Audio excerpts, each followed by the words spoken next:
Hi guys, I hope you are all going good. Today we start our new chapter of class 9 science, chapter first, matter in our surroundings.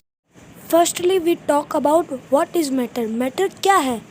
Answer है everything in our universe is made up of material. This material is which named by scientist matter. इसका मतलब है कि जो हमारे universe में जितनी भी चीज़ है वो मटेरियल से बनी है और इन्हीं मटेरियल्स को साइंटिस्ट ने साइंस में मैटर नाम दिया है। अब हम पढ़ेंगे फिजिकल नेचर ऑफ मैटर के बारे में। पहला तो पॉइंट होता है कि जो मैटर है वो पार्टिकल से बनता है, मतलब matter is made up of particles. इसके बारे में मैं एक बुक में एक कहानी दी गई है, उस कहानी के माध्यम से मैं आपको इसके बारे में अच्छे से समझाना चाहूँगा। सबसे पहले कुछ समय पहले दो स्कूलों ने सोचा कि वह नेचर ऑफ मैटर के बारे में बताए।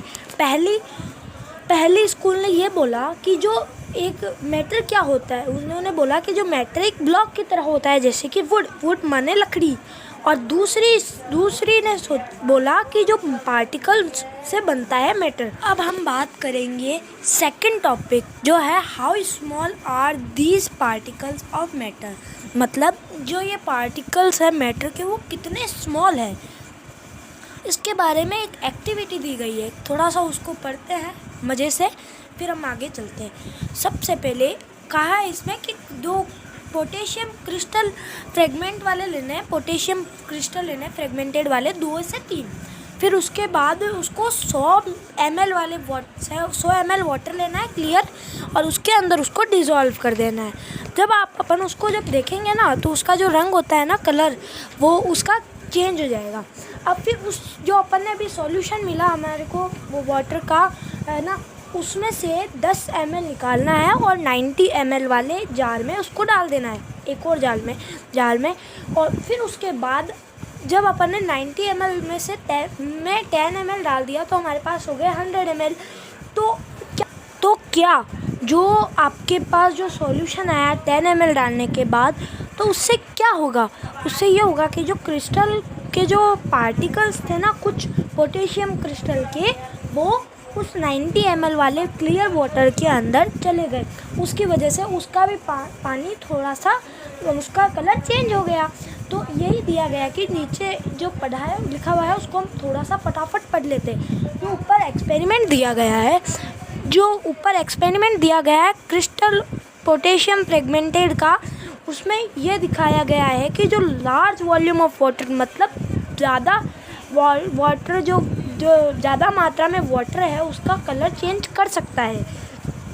इसमें लिखा है अबाउट 1000 लीटर, मतलब 1000 लीटर तक यह कर सकता है आसानी से। अब इससे ये पता चलता है कि एक क्रिस्टल के अंदर मिलियंस ऑफ टाइनी पार्टिकल्स रहते हैं। हमारा अगला टॉपिक है characteristic of particles of matter, मतलब पार्टिकल्स ऑफ मैटर की विशेषताएं। फर्स्ट पॉइंट है पार्टिकल्स ऑफ मैटर है स्पेस बिटवीन देम, मतलब पार्टिकल्स ऑफ मैटर, जो पार्टिकल है मैटर के, मतलब मैटर के जो भी कण हैं उनके अंदर स्पेस रहता है। अब इसके बारे में हम थोड़ा सा पढ़ लेते हैं फटाफट।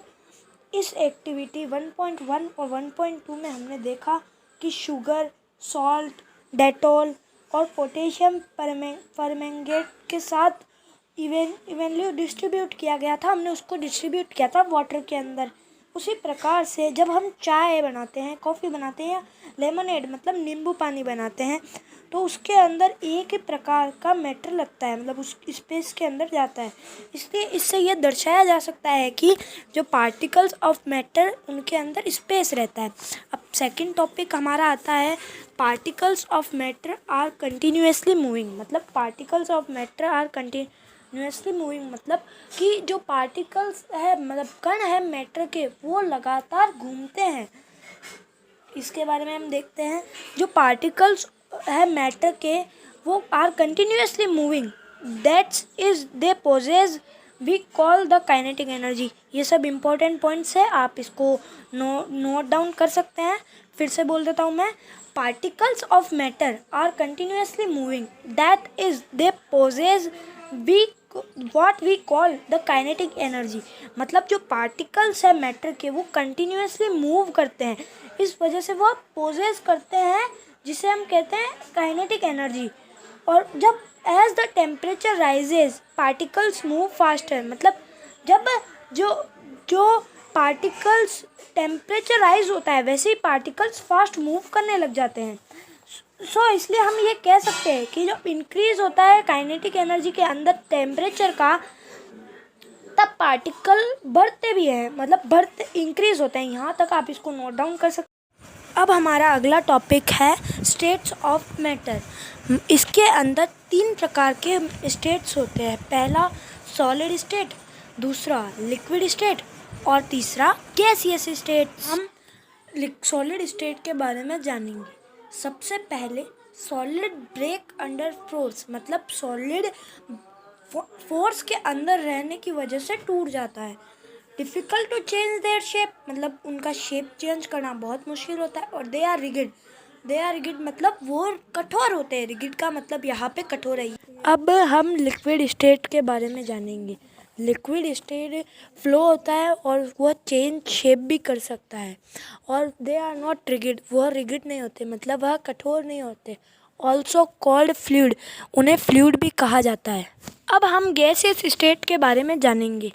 इसके अंदर क्या होता है, जो पार्टिकल्स होते हैं ना, वो रैंडमली हाई स्पीड पर घूमते हैं। तो ये आप इस तरह से नोट कर सकते हो, जो आपकी स्क्रीन पर दिख रहा है। The particles move about randomly at high speed. और सेकंड पॉइंट है स्पेस बिटवीन देम, मतलब उनके बीच में बहुत सारा स्पेस रहता है। Thanks for watching this video. Please make sure subscribe, like, share and comment. Stay safe.